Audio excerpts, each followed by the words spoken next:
Hi everyone, welcome to Online Darts, another very special Zoom. We've got man with a mic himself, Stuart Pyke. Stuart, how are the pastures? Well, we're okay. I'm actually due to do a man with a mic, I think, over the weekend. But it's all very quiet. We've had some snow. We've had a deluge like most of the country. The bin men, I was going to do it yesterday. The bin men beat me to it. Just as I was getting to the famous bedroom window to do the latest man with a mic, before I'd even blinked, I'd missed them. They'd gone. But yeah, all good. Looking forward to the Masters. And of course, the Premier League, whenever it gets underway, and just cracking on with the darts again, Phil. So, man with a mic, I know it's a bit of fun, but it's brought a lot of joy to a lot of people in these sad times, hasn't it? Well, it has, remarkably, since I started doing it, end of March, beginning of April last year. It's actually had over 500,000 views in total. I mean, it all started as a bit of fun. The neighbour across the road obviously knows what my job is. So she said, why don't you start doing it from home? So I did, and, you know, it sort of sprouted from there. But yeah, if it brings a smile to one person's face, then happy days.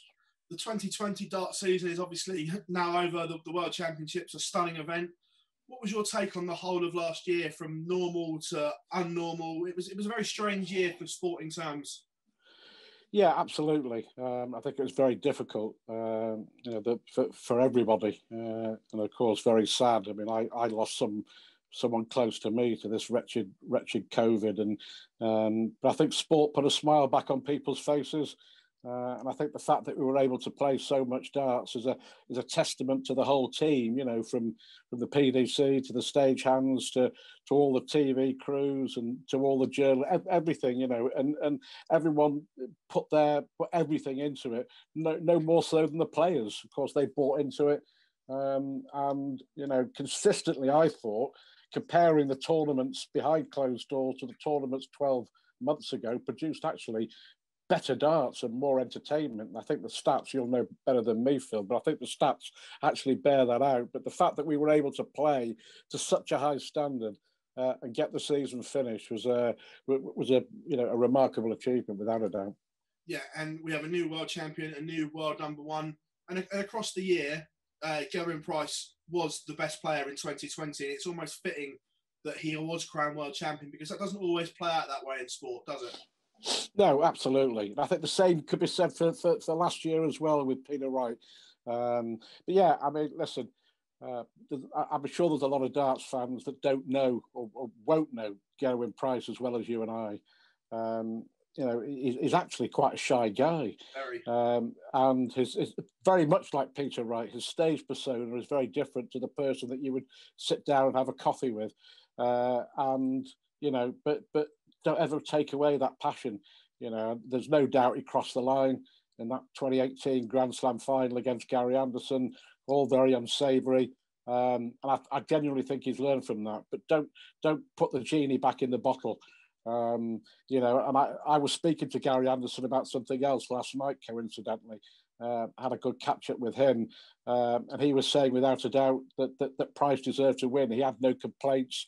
He did with a typical Scottish twan say, if I'd have got it back to 6-4, who knows what might have happened. But he just admitted himself, and it's been well publicised, that he ran out of gas. But yeah, Price was magnificent the way he came through so many close games, you know, and eventually getting the winning doubles when it really, really mattered. And I think he's a great ambassador as well. You can see all the things that he's appeared on.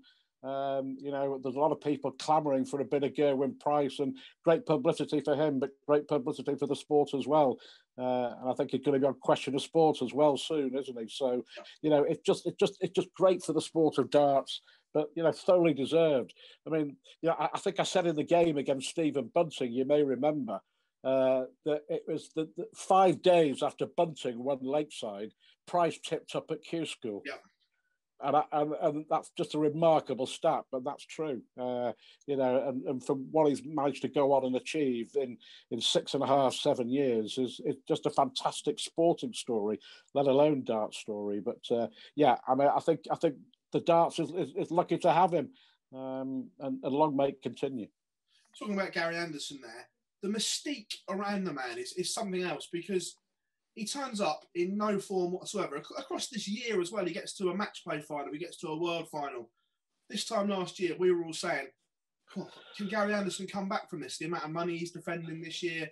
And from nowhere, he just seems to pull these performances out of the bag. And that just show how good a player. And in 10, 15 years' time, when he does finally retire, we'll appreciate how good Gary Anderson is and was for the sport. Well, we'll look back and say without a shadow of a doubt that we've been lucky enough to watch him. He is now and will go down as one of the greats of the sport, full stop. And I know that we did a Sky Sports podcast last year with myself and Wayne Mardle and Rod Studd, and he was right up there in the top 5 that's ever played the game, and that was a unanimous pick. But yeah, I mean, he said exactly what you said. He said, I've not played well this year, but I've managed to get to 2 finals. And if I'd have turned up in both, who knows? I remember saying in commentary early on in the World Final that maybe even in the first set with Mark Webster, if Anderson's on his doubles, he wins. If he isn't, he doesn't. And Price stepped up to the plate and was a thoroughly deserved winner. But yeah, I mean, I think he's ready. And willing and able to give it a go. He's determined that there's another World Championship left in. He doesn't want to be left with a negative record. He's 2-3 at the moment, isn't he? And I think he's got a point to prove to people. I think he's got a point to prove to himself. He's got to give it a real go when time allows to practice properly with Ryan Searle, which was the hope that they were all going to get together on a regular basis last year, but of course couldn't because of lockdown. But I mean, talking to him, he's still hungry, Phil. He's relishing the challenge. And I think he likes putting 2 fingers up at people, doesn't he? To say, I showed you. That's only one, but you get my meaning. I was going to say it was almost the media that have done this. Obviously, his well documented rant at Rod and Wayne at the World almost reignited that fire, and we all know that Gary plays better when that little bit of spite's there, that little bit of anger's in his game. Yeah, absolutely. I mean, that's been the case for him for a long, long time. It's the old, the Incredible Hulk, isn't it? Don't make me angry. You won't like me when I'm angry.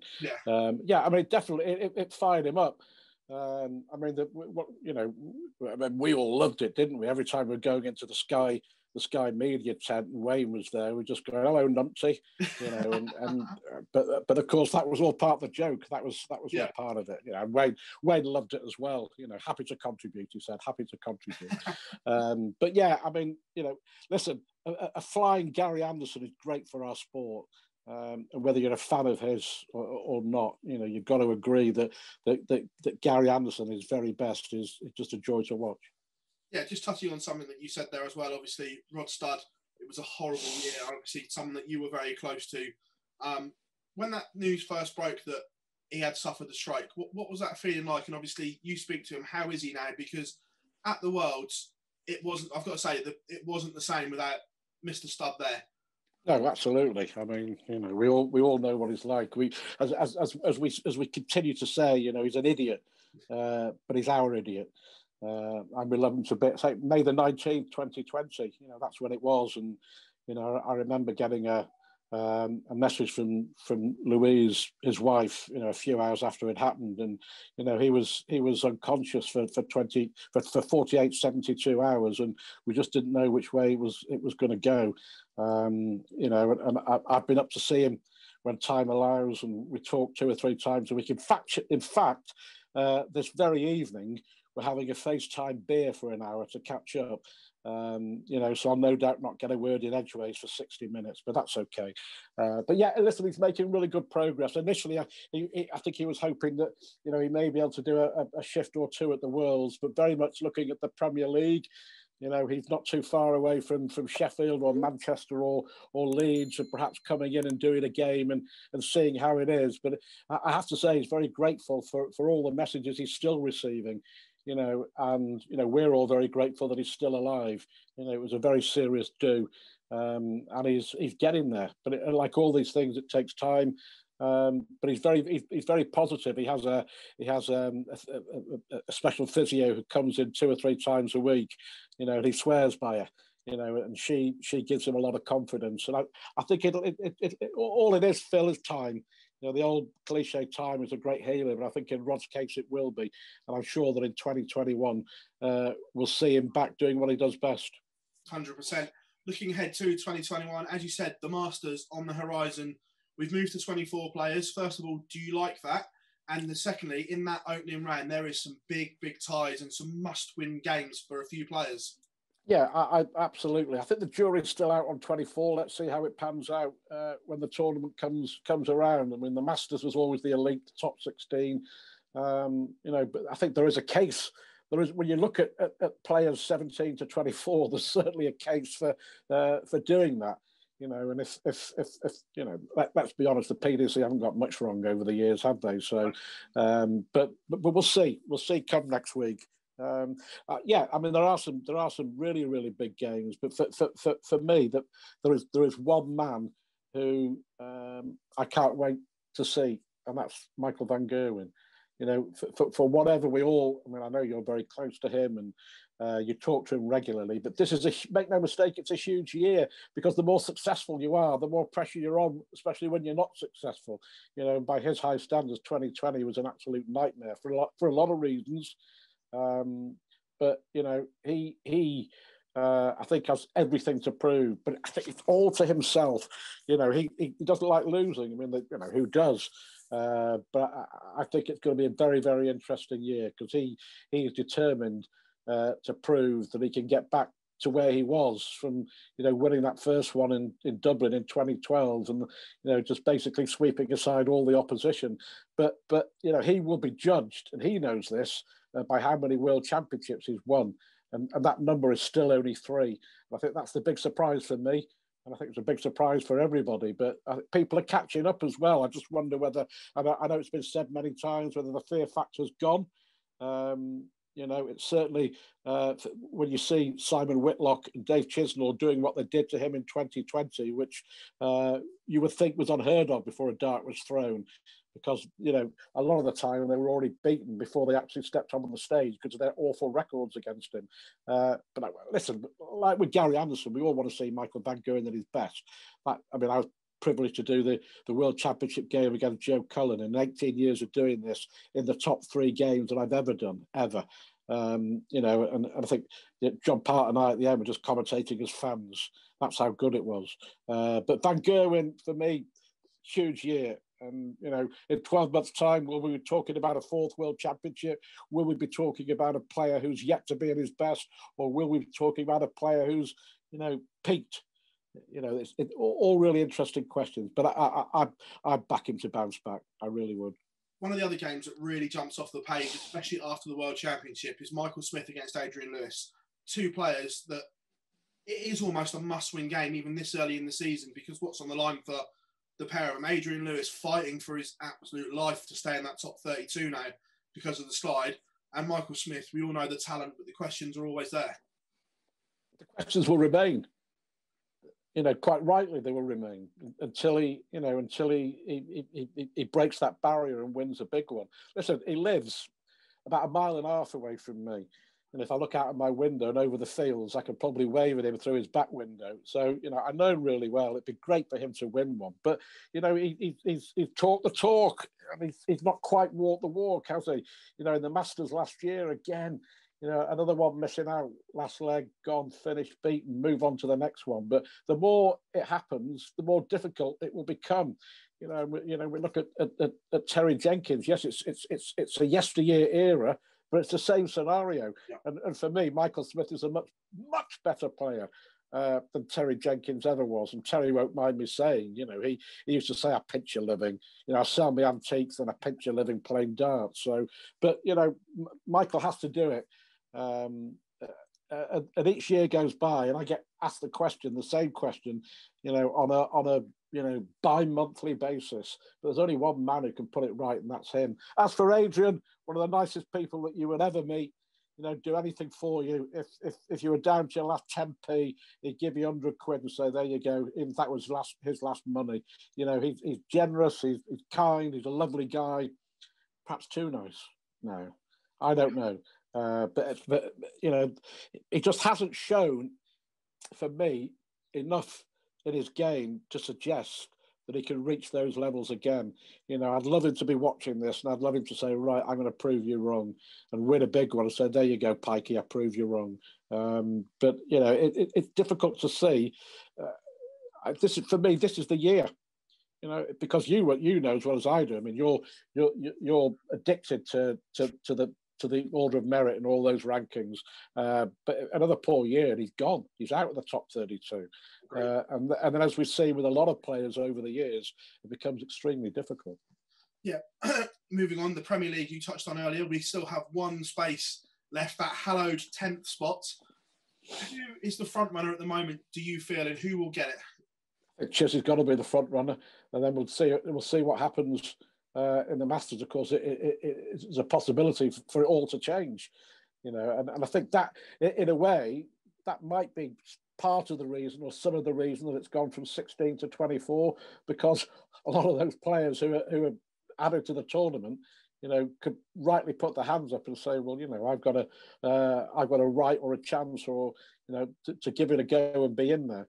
I would think Chizzy is in the box seat at the moment, but over 3 days in Milton Keynes, that could change. I'm glad, by the way, you know, I think because of the last 2 years, because of the way things worked out with the contenders and challengers, that was the right thing.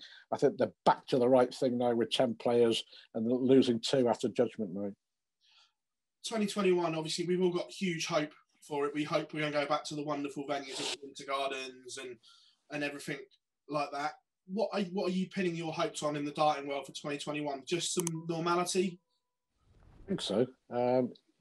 Just to be able to walk into a venue, you know, and talk to punters, talk to the fans, yeah, you know, and have a laugh with them, and you know, enjoy their company. To go to Minehead later in the year, and you know, enjoy the total. If people watching this have never been to experience either the Players' Championship or the UK Open at Butlins in Minehead, go, put it on your wish list.